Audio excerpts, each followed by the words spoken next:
All right, all right. You're a light to my feet. Yes, you are. Yes, you are. Yes, you are. Listen, welcome on this Saturday afternoon. I don't know what day it is wherever you are, but it's a happy day here on the East Coast. And just a pop up. Just an etiquette pop up for our young boys. We're just going to have some fun with it today. Won't be here long, but I had to drop by and do a little etiquette pop up for our young men. Just a little quiz, just a little question and answer type of thing. And so, listen, I'm excited. I'm excited about this quick little pop up. You know what I mean? I am so excited about it today. So, let's go ahead and just jump into it. I want to just chat a little bit about our young men and talk about some etiquette tips for them. And some of you old guys, some old cats might jump and try to answer some of these questions in this little pop up quiz. And then I have a bonus for us women at the end. But let me just get into it. Let me turn my phone down so nothing pops up on us. And let me just get my little sheet here so we can have fun with this. The etiquette hour. Manners do matter. Manners do matter. Manners matter, right? And so let's go ahead and just talk about some things right now and just have a little fun with it. So some of you saw part 1, part 2, the little pop-up that I do. This is part 3 of the etiquette hour. And so back around some years ago when I had my businesses back in North Carolina, I had a building, and I had a couple of buildings, and one of them was dedicated to teaching our little dark brown babies and some other persuasions the etiquette situation, right? In terms of teaching them about etiquette and teaching them about the various things that fall under the umbrella of etiquette. It's not just necessarily a knife and a fork, right? That's just not the extent of etiquette, right? Manners do matter, but there's so many things, self-awareness and so many other things that is important as far as I don't even have my mic on, or do I? Oh, there we are. There we are.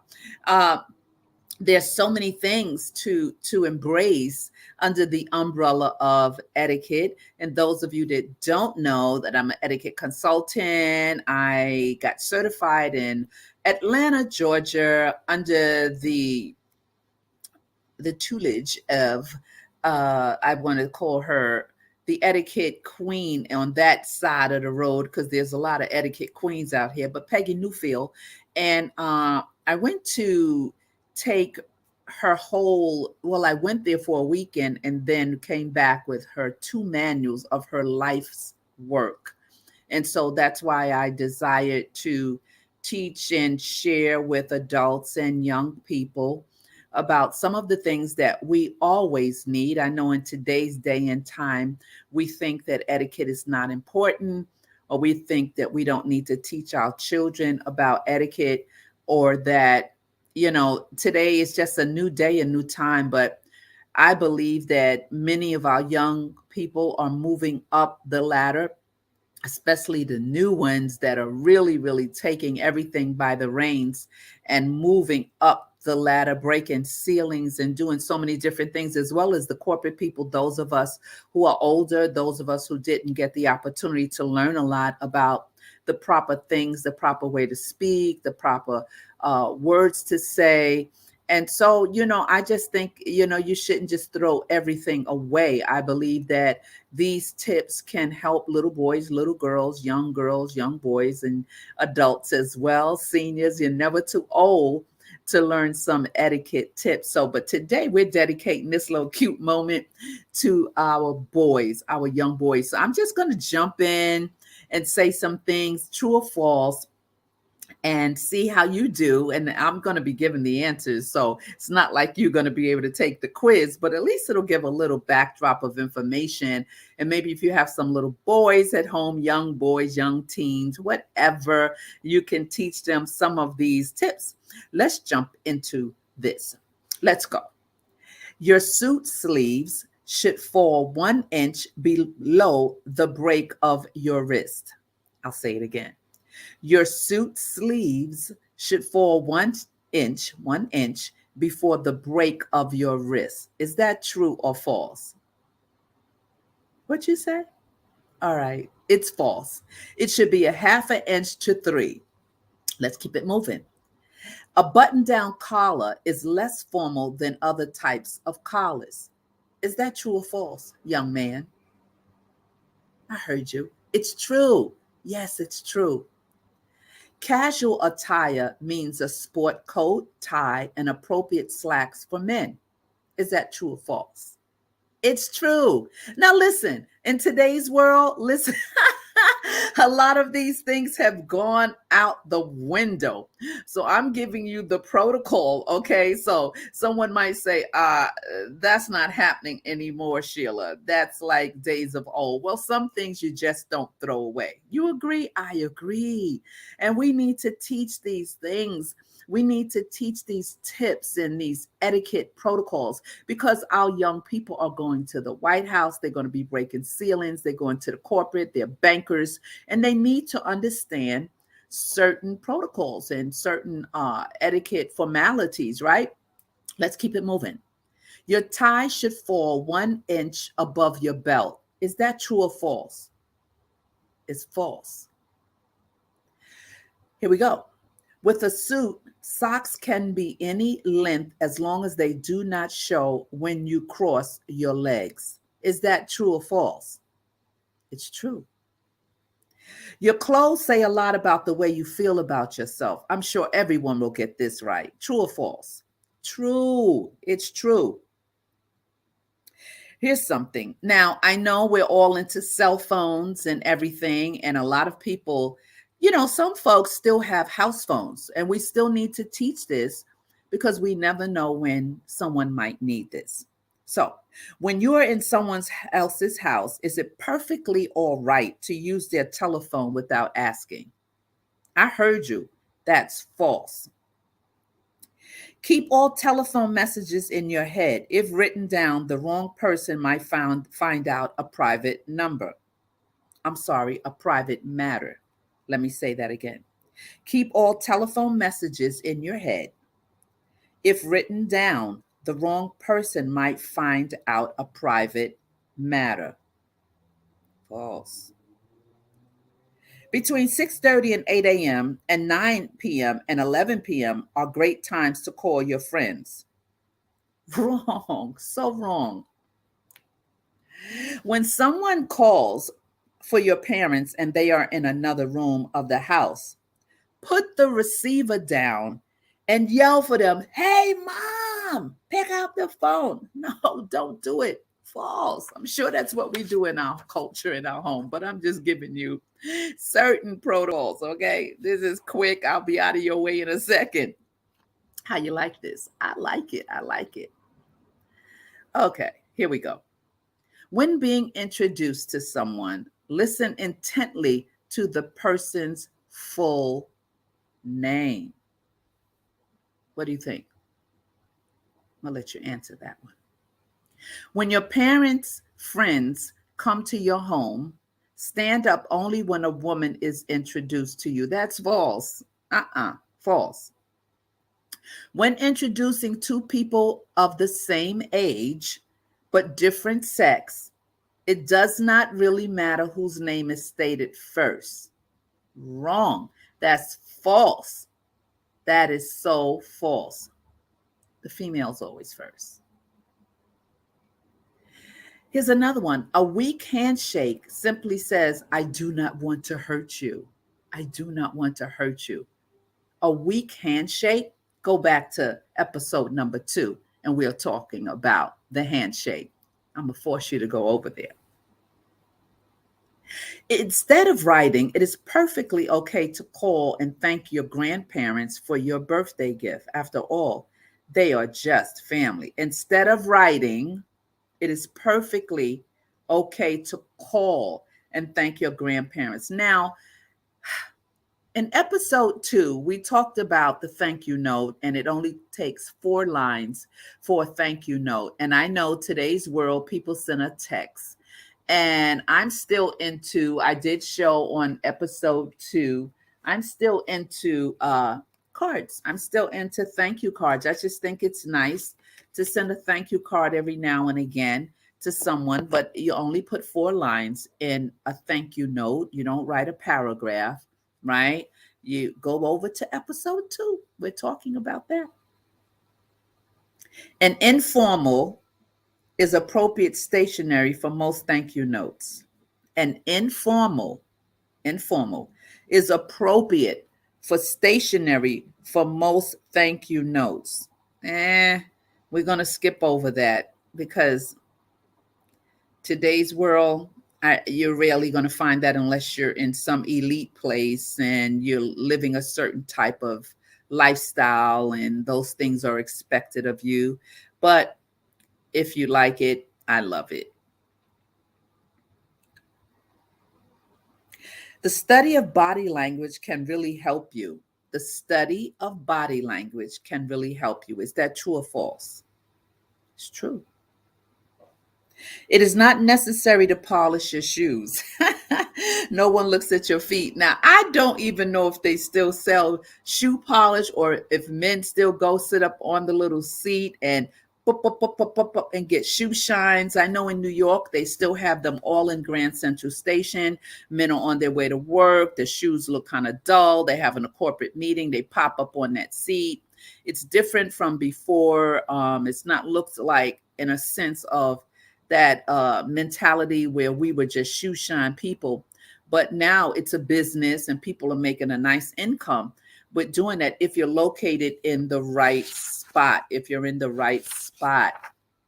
Remember, this is a quiz, an etiquette quiz for our young men and our young boys. If your hair is clean, it does not really matter what kind of cut you have. That's false. Uh-uh.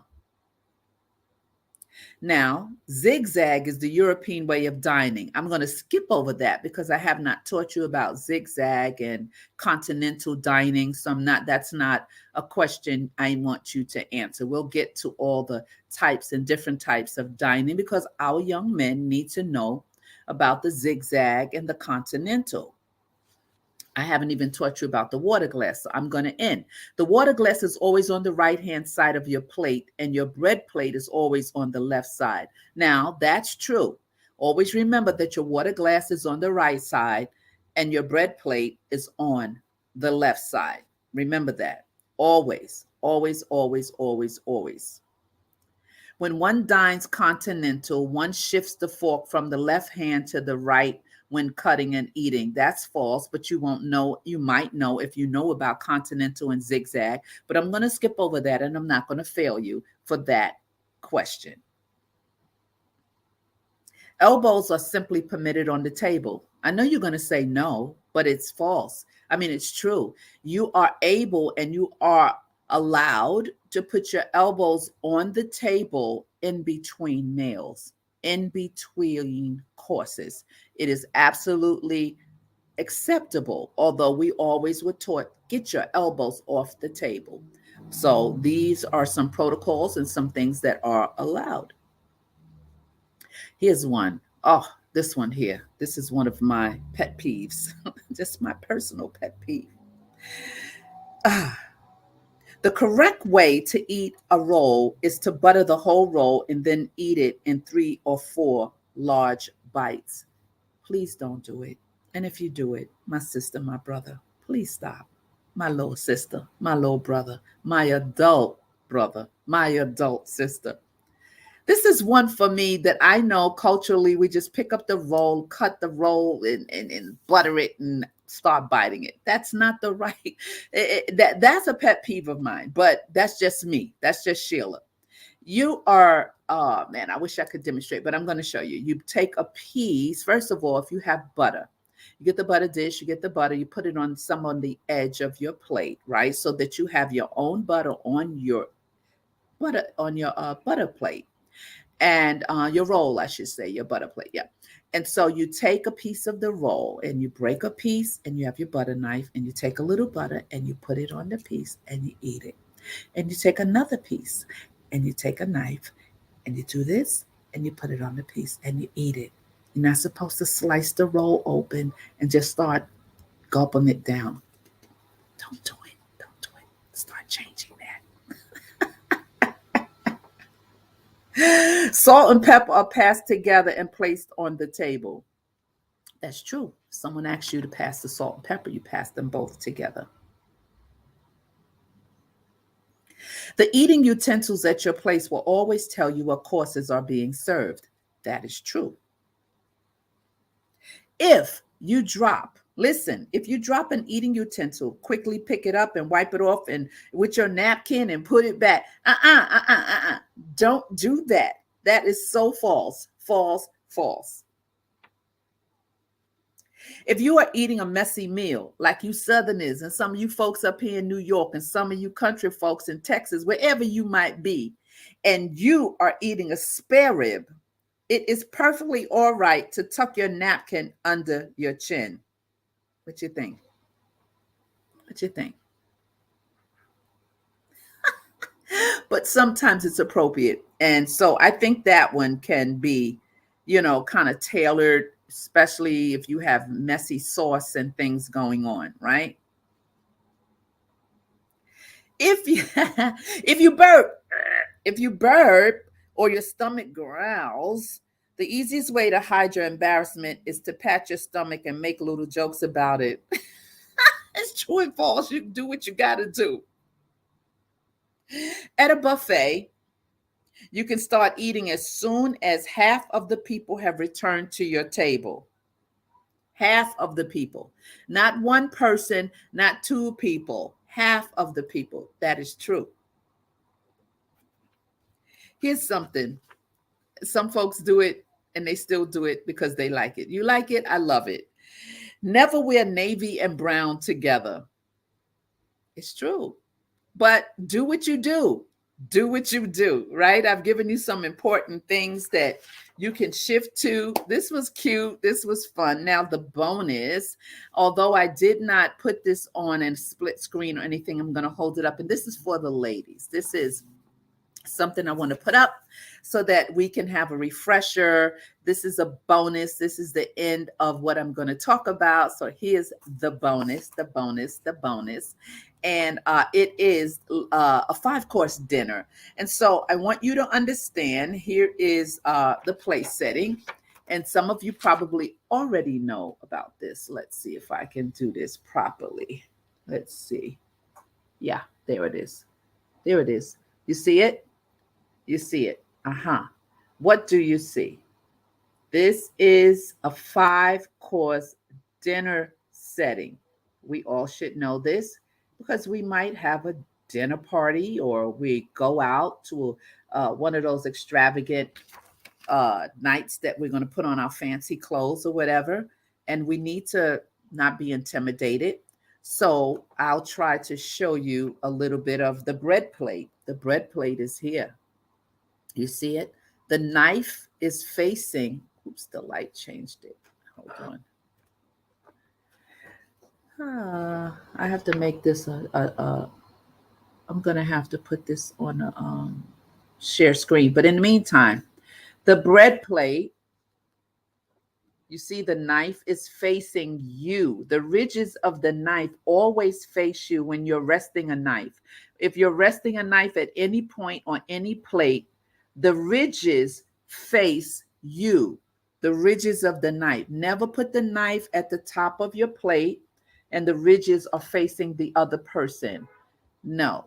In the protocol world, that says that we're saying, I want to cut your throat. I want to. No, that's what it says, but it's not true. But that's a reminder. Always have the knife ridges facing you. Then we have the soup spoon. When you have soup, the soup should go, you lift the spoon and it goes outward. We sometimes, and we were taught and grew up, we just take the spoon and we eat it.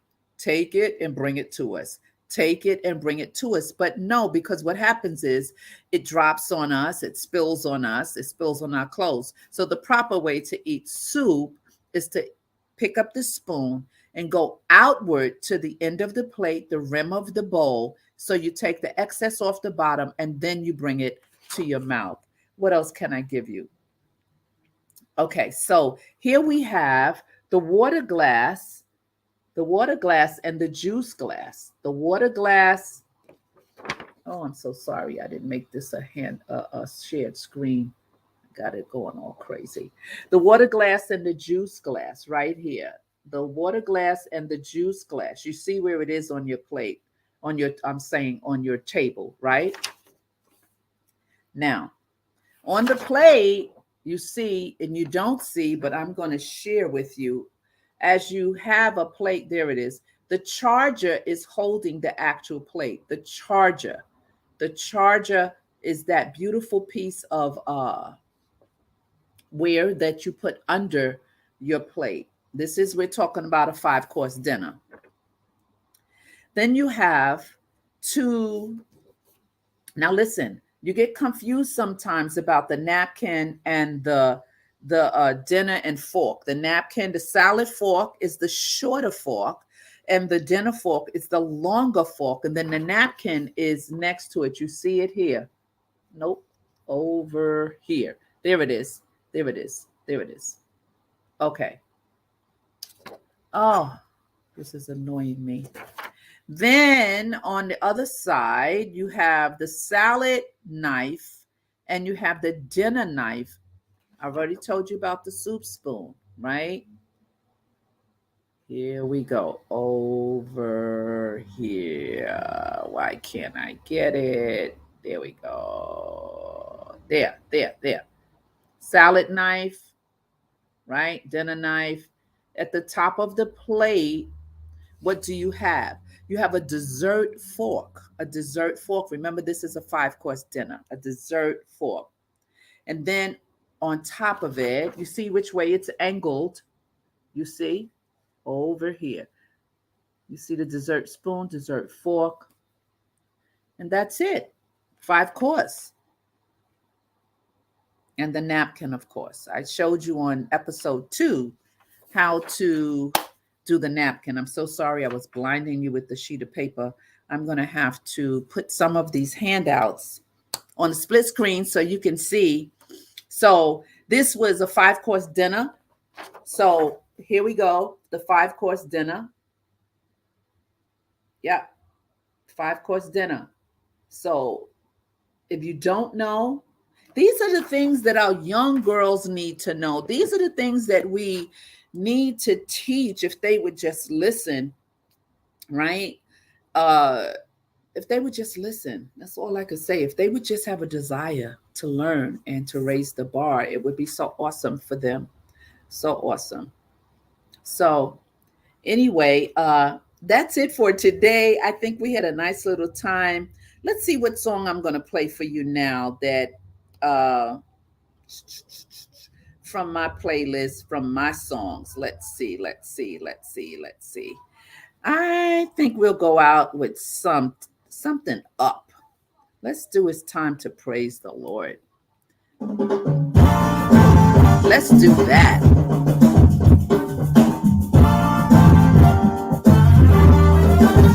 It's time to praise the Lord. Everybody, let's put our hands together. It's time to praise. Listen, I love you today. Use our voice to give the highest praise. Thank you. I will dance upon the rhythm for hanging out with me. Let's make a harmony of the voice of liberty. Hey, let's go. All right, guys. It's time to praise the Lord. It's time to praise the Lord. Hey, come on, let me see you dance. It's time to praise the Lord. I'll see you later, all right? Just lift your hands. Dance upon the rhythm. Come on and make a harmony.